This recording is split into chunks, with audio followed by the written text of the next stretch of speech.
আসসালামু আলাইকুম প্রিয় শিক্ষার্থী 2024 এর নতুন কারিকুলাম অনুযায়ী শ্রেণী ষষ্ঠ বিষয় গণিত অনুশীলনী প্রথম অনুশীলনীর নাম হচ্ছে সংখ্যার গল্প। সংখ্যার গল্পের প্রথম প্রশ্ন হচ্ছে পুনরাবৃত্তি না করে নিচের অঙ্কগুলো ব্যবহার করে 4 অঙ্কের বৃহত্তম ও ক্ষুদ্রতম সংখ্যা তৈরি করো। ক 2,8,7,4 সমাধান। ক বৃহত্তম সংখ্যা আমরা তৈরি করলাম। সবচেয়ে বড় সংখ্যা কোনটি? 8, এরপরে হচ্ছে 7, 4। এটা আমরা পর্যায়ক্রমে সাজাবো, বড় থেকে ছোট সাজাবো। তাহলে 8 কে আগে রাখলাম, তারপরে 7 কে, তারপরে 4, তারপরে 2 কে রাখলাম। ক্ষুদ্রতম সংখ্যা, এই সংখ্যাটিকে আমরা ডান থেকে বামে উল্টে লিখবো। এখানে ডানে রয়েছে 2, 4, 7, 8, এটাকে আমরা শুরুতে রাখবো। 2, 4, 7, 8। খ প্রশ্ন 9,7,4,1। খ বৃহত্তম সংখ্যা 9, এখানে সবচেয়ে বড় সংখ্যা কত রয়েছে? 9, এরপরে রয়েছে 4, 7, 4, 1। 9 কে আগে রেখে এরপরে ধারাবাহিকভাবে আমরা ছোট সংখ্যাগুলো লিখব। 9, 7, 4, 1। ক্ষুদ্রতম সংখ্যা ডান দিক থেকে আমরা শুরু করব এখন। 1, 4, 7, 9। গ প্রশ্ন হচ্ছে 4,7,5,0। এখানে বড় সংখ্যাটি রয়েছে হচ্ছে 7, এরপরে রয়েছে 5, 4, 0। বৃহত্তম সংখ্যা তৈরি করতে গেলে আমাদের বড় সংখ্যাটা শুরুতে রাখবো, এরপরে পর্যায়ক্রমে ছোটগুলা লিখে দেব। 7, 5, 4, 0। ক্ষুদ্রতম সংখ্যা, তাহলে বৃহত্তম লেখার ক্ষেত্রে কোনো সমস্যা নেই, কিন্তু ক্ষুদ্রতম লেখার ক্ষেত্রে আমরা কি লিখব? এই সংখ্যাগুলো থেকে সর্বনিম্ন যে সংখ্যাটি থাকবে মান, সেটাকে আগে লিখে এক ঘরে লেখার পরে আমরা শূন্য লিখে বাকি সংখ্যাগুলো লিখে দেব। ঘ 1,7,6,2। বৃহত্তম সংখ্যা, এখানে সর্বোচ্চ সংখ্যা হচ্ছে 7, এরপরে 6, 2, এরপরে রয়েছে 1। আমরা এটা সাজায় লিখলাম 7, 6, 2, 1। ক্ষুদ্রতম সংখ্যা ডান দিক থেকে আমরা আবার শুরু করব। 1, 2, 6, 7। 5,4,0,2। বৃহত্তম সংখ্যা, এখানে সবচেয়ে বড় সংখ্যা 5, এরপরে 4, 2, 0। ক্ষুদ্রতম সংখ্যা লিখতে গেলে আমরা কি করব? যে কোনো একটা গণনার সংখ্যা লেখার পরে আমরা শূন্য লিখে ক্ষুদ্রতম সংখ্যা তৈরি করব। 2, 0, 4, 5। পাঠ্য বইয়ের দ্বিতীয় প্রশ্ন, যে কোনো একটি অঙ্ক দুবার ব্যবহার করে বৃহত্তম ও ক্ষুদ্রতম সংখ্যা তৈরি করো। ক 3,8,7। সমাধান। ক 3,8,7। এখানে প্রশ্নে বলছে যে একটি অঙ্ক দুইবার ব্যবহার করে বৃহত্তম ও ক্ষুদ্রতম সংখ্যা তৈরি করো।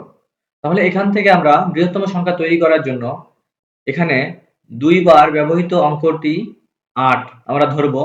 তাহলে দুইবার 8 লেখার পরে যেহেতু বৃহত্তম সংখ্যা 8, এই জন্য 8 আমরা দুইবার ধরলাম, এরপরে 7, 3। ক্ষুদ্রতম সংখ্যা, এখানে সবচেয়ে ছোট সংখ্যা কোনটি রয়েছে? 3। এখানে দুইবার ব্যবহৃত অঙ্ক 3 ধরব। তাহলে 3, 3, 7, 8। খ 9,0,5। বৃহত্তম সংখ্যা তৈরি করার জন্য এখানে দুইবার ব্যবহৃত অঙ্কটি হচ্ছে 9 ধরব। এখানে বৃহত্তম সংখ্যা 9, 9, 5, 0।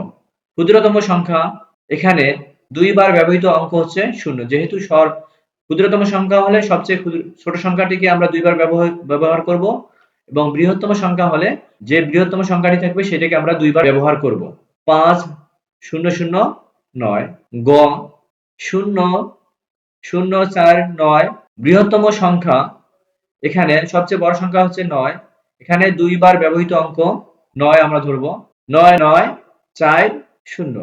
ক্ষুদ্রতম সংখ্যা, যেহেতু শূন্য আগে লেখা যাবে না, ক্ষুদ্রতম হলে আমরা শূন্যকে আগে লিখব না।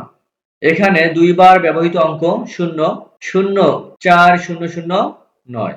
ঘ 8,5,1।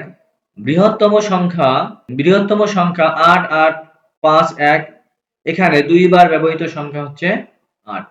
ক্ষুদ্রতম সংখ্যা, এখানে দুইবার ব্যবহৃত অঙ্ক হচ্ছে 1, 1, 1, 5, 8, অর্থাৎ 1158। যদি ভিডিওটি পছন্দ হয় তাহলে অবশ্যই একটা লাইক করবেন। লাইক করলে কি হয়, ভিডিও করার উৎসাহ বৃদ্ধি পায়, এবং শেয়ার করবেন। শেয়ার করলে কি হয়, তোমার বন্ধুরা এই বিষয়গুলো জানতে পারবে। আর চ্যানেলে প্রথম আসলে চ্যানেলকে সাবস্ক্রাইব করবে। তৃতীয় প্রশ্ন, নিচের শর্তগুলো পূরণ করে যে কোনো 4টি ভিন্ন অঙ্ক ব্যবহার করে বৃহত্তম ও ক্ষুদ্রতম সংখ্যা তৈরি করো। প্রথমটি সমাধান করে দেওয়া হলো।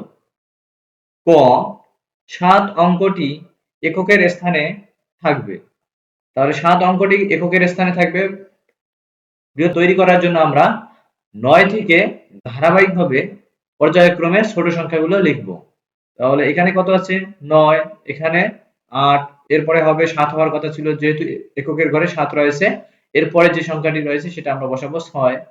ক্ষুদ্রতম লেখার ক্ষেত্রে আমরা লিখব কি 1, এরপরে 0, 2, 7। 7 কে তো এককের স্থানে রাখতে বলছে। খ 4 অঙ্কটি সব সময় দশকের স্থানে থাকবে। আমরা ডান দিক থেকে যদি হিসাব করি, প্রথম ঘরকে বলবো একক, দ্বিতীয় ঘরকে বলবো দশক, তৃতীয় ঘরকে বলবো শতক এবং চতুর্থ ঘরকে বলবো হাজার।